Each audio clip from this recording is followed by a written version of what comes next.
If you are looking for a lyrical, deeply atmospheric, and hauntingly dark fantasy, V.E. Schwab's Bury Our Bones in the Midnight Soil delivers an unforgettable masterclass in Gothic horror and immortal hunger. Moving away from the whimsical, sweeping scope of The Invisible Life of Addie LaRue, which shares the same literary universe, this raw, multi-era epic zeroes in on a darker, sharper kind of magic. It masterfully intertwines the vampire lore, generational curse, and Sapphic romance genres, crafting a brutal, gorgeous exploration of autonomy, rage, and what happens when women refuse to remain pawns in histories written by men.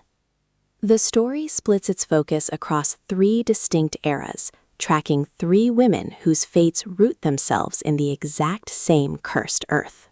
Maria, 1532, Santo Domingo de la Calzada, a wild, sharp-witted peasant girl who uses her beauty as a knife to carve out an escape from her village by marrying a wealthy viscount. When she realizes her life is still a cage and her body is treated as property, she makes a desperate bargain with a mysterious, ageless widow, choosing a terrifying rebirth over domestic submission. Charlotte, 1827, London. Shipped away to the rigid London marriage market by her family after being caught in a forbidden kiss with her female best friend.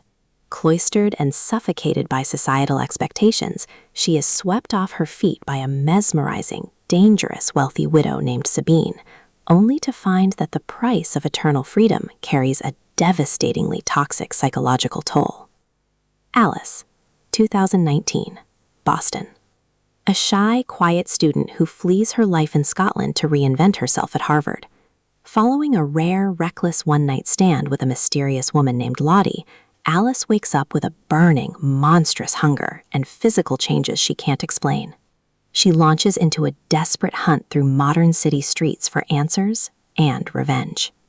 Schwab breathes new life into classic vampire tropes, drawing inspiration from Carmilla and Anne Rice to frame the monster as an inherently queer symbol of untamed hunger and rebellion.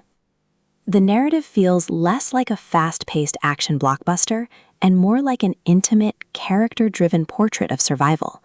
It lets its historical settings breathe before the blood and fangs tear through the lace. With prose that reads like dark poetry, infused with images of feral roses, sharp white teeth, and cold grave dirt, the book cuts deep into themes of trauma, codependency, and the terrifying cost of living forever.